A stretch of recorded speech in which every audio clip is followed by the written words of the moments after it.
Oh, hey friends! I have some wonderfully exciting news. I have teamed up with Shaper, the makers of the Origin, in order to bring you not one, not two, but 3 different educational projects with the aim of teaching you different joinery and design techniques that I've taught to my students as a woodshop teacher over the last several years. So the first project we're going to dive into is a box project. And in this project, you're going to learn 3 different techniques. Number 1, you're going to learn some joinery. Number 2, you're going to learn how to do inlay. And number 3, you're going to learn how to do some engraving or lettering.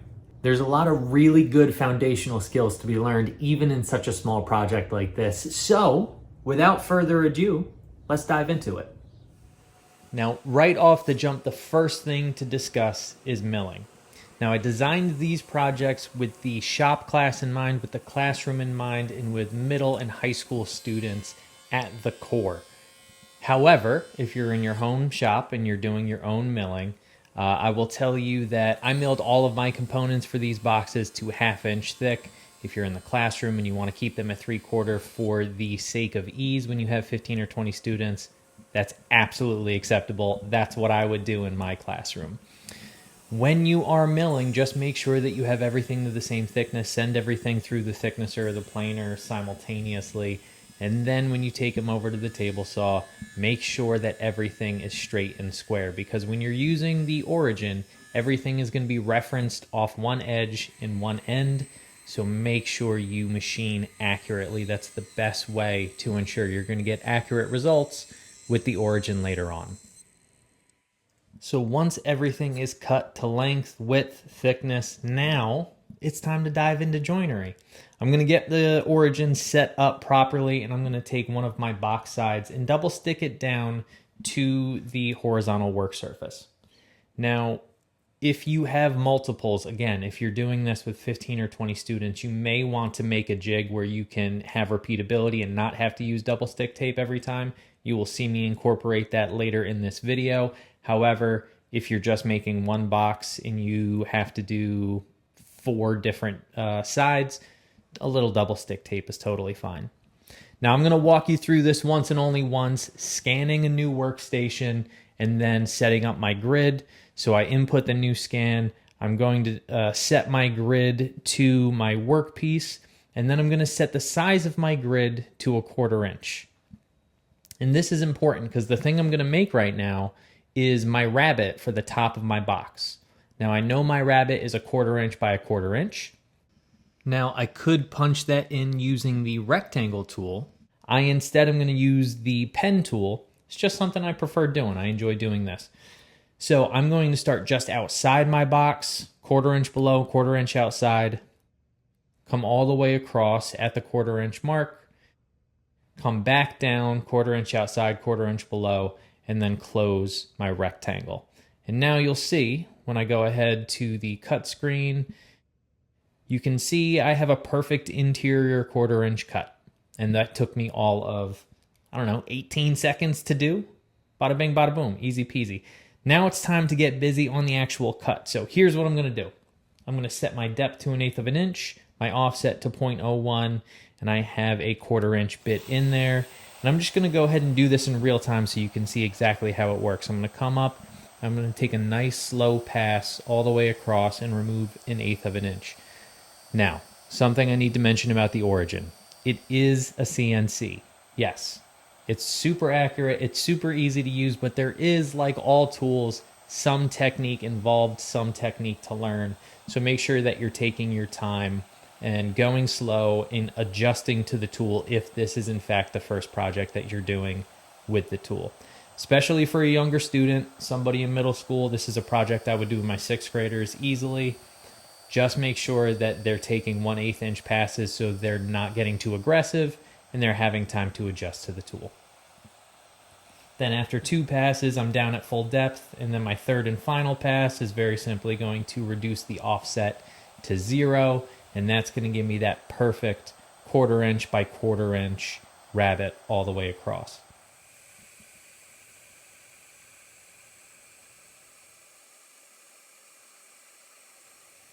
Once I go ahead and make a clean cut, I can double check to make sure everything is copacetic. Everything looks good. 1/4 inch deep, 1/4 inch wide. And then I just go ahead and pop my workpiece off. Again, using double stick tape is totally fine for one. If I'm doing 15 or 20 students, I'm probably going to use a different method. Now, I do want to point out that, of course, you can do this joinery on other machines, such as the table saw or the router table. So if you're in a classroom setting and you have 10, 15, 20 students in there who all need to get their joinery done, it may be beneficial for you to do one set of joinery on the Origin, another set on the table saw, and a third set on the router table. That's totally fine. You can approach that however you like. You also may just be in your home shop and you decide you want to play around with different machinery and different joinery techniques on those to learn all of those things. That's fine as well. All of this can, of course, be done on the Origin. If you just want to give a student complete autonomy, that's totally fine as well. Just different options for you for your classroom. Now, just like that, we have the beginnings of a box. Simple, our rabbets are done, our grooves are done, our bottom is fit in, everything is looking good. However, I need to incorporate a curve into this box side so that it can actually grip the top and pull it up. And you can see in my CAD drawing here, I have that curve incorporated. So I'm going to show you a really cool trick. This is fun.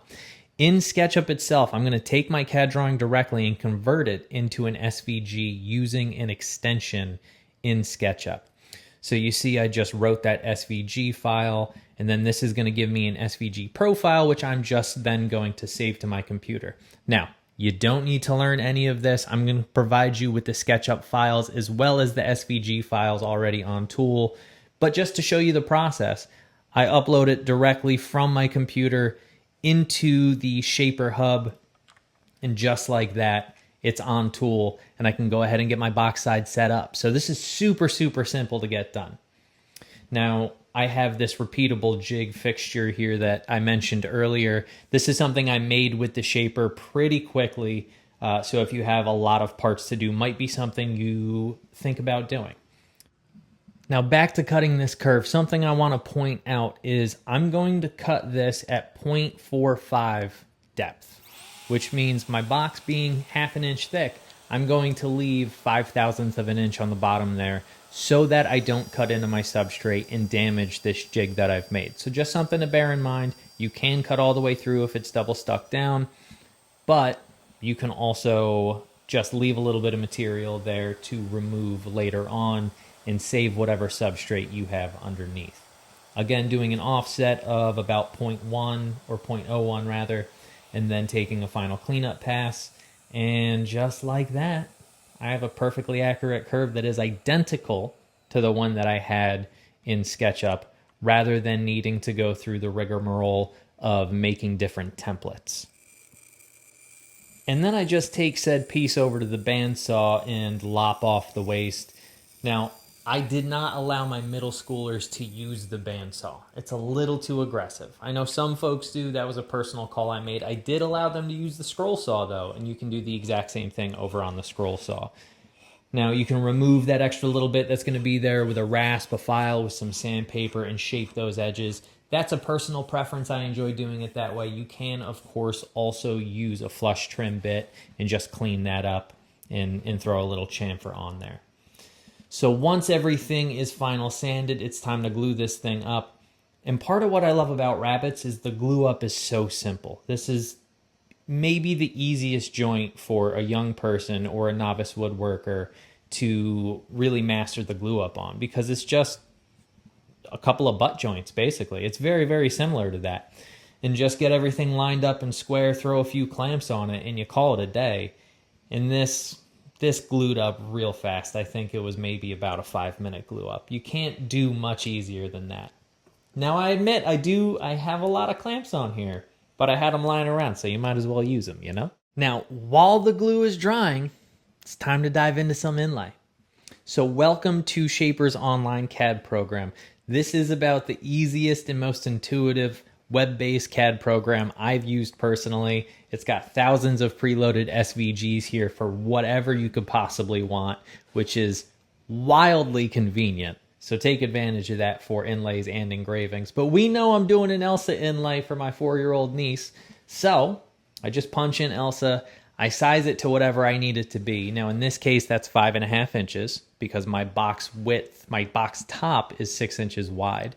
And then I can take that image and I can save it directly to Shaper Hub. And now that SVG file is already uploaded to the origin without any further ado. Like it's that simple.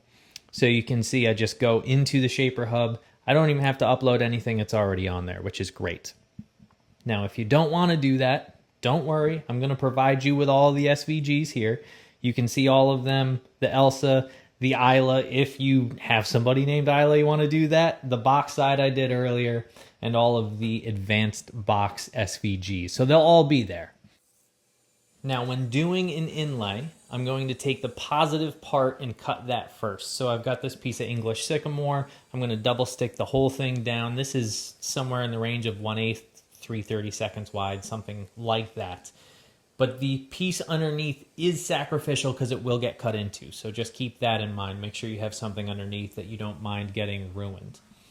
Now, something I do want to point out is I know that this inlay is a little bit complex for a first one. So here's one that I did as I was warming up. It's just a 2-piece inlay. Very, very simple. I did this in 15 minutes maybe, just as I was learning the tools. So just something to bear in mind, you can absolutely do a simpler inlay if that's something you want to do. Or if you have younger students, you can have them design a simple inlay for this project, because that's a great creative exercise to have them explore different shapes and really get to know the tool pretty well. But once you figure it out, it really is a very simple process. You're just cutting something out, taking your time, making an accurate cut, and you're getting a positive part of your inlay, which you're then going to remove from the double stick tape carefully to make sure you don't break any of the material. And then you're going to come back into your actual box top and cut the negative. And I'm just going to do some pocketing cuts to remove the bulk of the waste with a 1/4 inch bit. And then I can come back in with a smaller bit and trace out all my final lines. Again, it's just all about working accurately, working slowly, making sure you feel comfortable with the tool and not rushing anything, because the origin is going to auto-correct for any of those human errors. And then you can see that I have my negative cut out, my positive cut out, and it's time to glue it up. So I'm just going to drop some glue in there, swish it around a little bit, make sure I cover all the surfaces, because you don't want to have any dry spots in this inlay. And then I can go ahead and start pressing them in, and you can immediately see how this thing starts to come to life, which is really, I mean, rarely do I do inlays by hand because they are, quite honestly, a pain in the butt. This was really easy, especially for such a complex one. It was quick. Color me impressed. So I'm happy with the way that looks. And you can see me making a design decision right now whether to leave those eyes in or out. Ultimately, of course, I decided to leave them out. And so now I can just flip it over and start doing my lettering. Now, again, my niece's name is Isla. She's turning 4. Who knows how long she's going to be obsessed with Elsa. So I wanted to give her a box she could at least use for a long time. So I decided to engrave her name on the opposite side of the box. And I drew this particular lettering up in Illustrator. You don't have to do that. You can absolutely use the lettering on tool. That's super easy, but it is limited to one font. But again, in Shaper's online CAD program, there's something like 8 or 10 or 12 different fonts that you can play around with. So play around with those things and see what you like, and come up with something interesting and unique, and do something different from me. Do you. Now that the lid is taken care of, and the box is glued up, it's time to actually fit the lid to the box. I always leave it very slightly oversized because it's much, much easier to cut the lid down slightly after the box is glued up and fit it perfectly than it is to glue wood back on if it's too small. And then I give it a couple of swipes with a hand plane to clean it up. Again, if you're dealing with students, if you want to teach them hand planes, wonderful. If not, some sandpaper will do you just fine.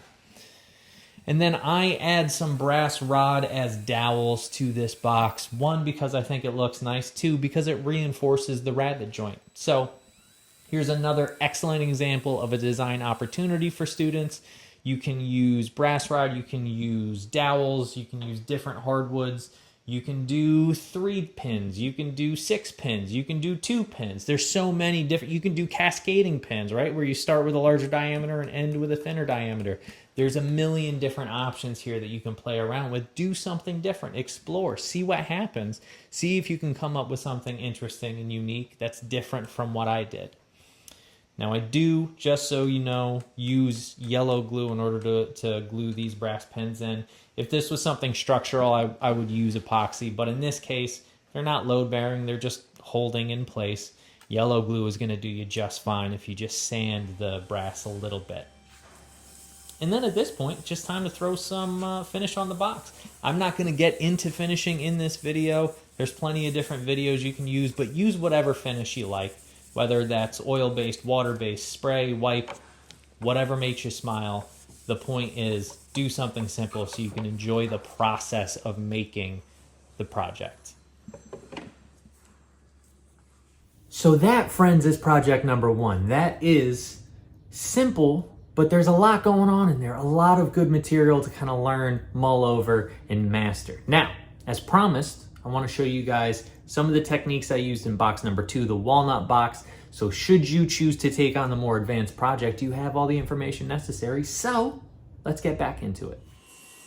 Now, right off the jump, something folks ask me about constantly is how to get a continuous grain drawer front. Now, I didn't actually do that on this project, but the technique is the same, right? It's just cut a piece of wood into 3 parts, glue the parts back together, sands the part that's going to become the drawer front, and there you go. You have a drawer front. Now, again, I replaced that with that English sycamore in order to give it a little bit of contrast, but that's the technique. It's just cutting wood up and gluing it back together. It's very, very simple.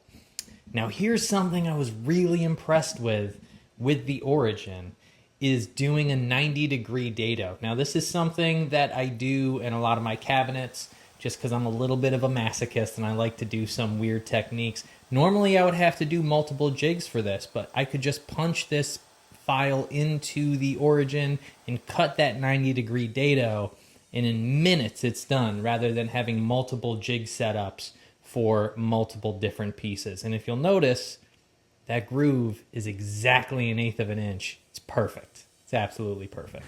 Now check this out. This is actually really cool. I need to install these CB303s, but I don't have my computer with me. So, in order to access the hardware catalog and sync it to the Origin, I'm going to do so using my phone. Now check this out. All I'm going to do is go to shapertools.com, make sure I'm logged in, go to Shaper Hub, and then search hardware catalog CB-303. Now, Siri's being real funny trying to autocorrect me there, but once you type it in correctly, pops right up, and I can just hit sync to Origin, and it's there. It's on tool. It's that easy. If that's not money, I don't know what is. Go into the hardware file, upload that right into the design, and I can set this right where I need it. Now, I've already scanned and put a grid on my workpiece, so you don't have to see that. I'm going to set this 1 5/8 inch in from the end, 1 inch for the spacing, and then 5/8 is to that center custom anchor on the hardware, and I can drop it right in place. And I can go ahead and start removing the material. The depth of cut, which was listed on the file, is 0.085, so I just set that depth. And I'm doing this with a 1/8 inch bit, and I'm going to do it in real time so you can see how easy it is. You could use a 1/4 inch bit in order to pocket faster, but then you're going to have more material to square up on the corners. That's up to you. I just used the 1/8 inch bit because that's what I had in there, and it gets the job done. Now, as far as pocketing goes, just something to note, I like going north-south on here. Technique-wise, I think that's easier and more accurate. I find I get less drag, but that's just me. You may feel differently. Now I'm going to switch to an inside cut, still having that offset of 0.01. I'm going to go ahead and remove the bulk of that waste over there. And then I'm just going to do a flush trim cut at 0 and make sure everything fits. And I mean, look at that, man. It's perfect. Now, I did this on the poplar workpiece, and then later on did it on my actual walnut box. The piece was the same. I did need to go in there and square up the corners, but again, you can see this in real time, even with, I admit, a dull chisel, how easy it is to go in there and remove just that little bit of extra material that needs to come out. And then I can slide my hinge back in and make sure everything fits beautifully. And it's perfect. Easy peasy. Now, once that's all done and you have your hinges in place, you can go ahead and glue up your box after final sand, of course. So there's not really any difference in gluing this up outside of that center piece. So just make sure that that folded miter is glued up before you glue up the rest of the box. That's going to make your life a lot easier. And then when that's in clamps, you can go ahead and make your drawer. Again, these are all the same techniques used over and over. Everything is just rabbets and grooves here, rabbets and grooves. So you see the walnut box is made out of rabbets and grooves. The drawer itself is made out of rabbets and grooves. All of these skill sets and all of these techniques compound on one another. And you can continue to use these joinery techniques to make some really advanced projects. Now, once everything is in clamps, I went ahead and turned a pole for the drawer. Super, super simple. This is essentially just a tapered cylinder. Whether or not you choose to do a turned pole, you can do some other style of design. This could be a really good design opportunity for you for the advanced box. So bear that in mind. But as far as turning a pole goes, took me maybe 15 minutes. Very, very simple. And then sand everything down again, make sure everything's clean up, and throw some finish on it. And there's nothing better than throwing finish on a fresh walnut box with some beautiful grain like that. I mean, look at the bottom panel. That's just, it's beautiful. And then you can go ahead and give yourself a pat on the back, because that, my friends, is a pretty fine little box. You did well.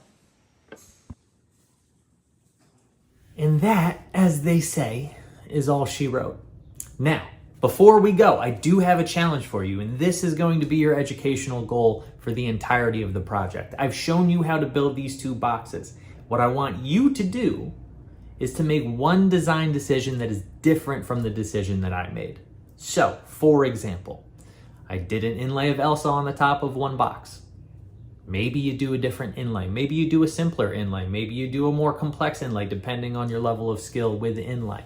My niece's name is Isla. Yours probably isn't. Maybe you do a different name. Maybe you use a different font. Maybe you write a message and you play around with things. Maybe you change the proportions slightly. Maybe you change the box or the drawer front on the other box. There's so many different ways that you can incorporate elements that are different and interesting and unique. And that is what you should be doing, because the only way to learn is to take risks, take aesthetic risks, take design risks, and risk failure. So that's my teacher soapbox for the day. Friends, go out and build the thing, man. Have fun with it. There's a lot going on there. And make sure you come back for the cabinet project, which is coming next, in which we're going to dive into all kinds of joinery and have a lot of fun with that as well. So until next time, be good making decisions as always. Peace.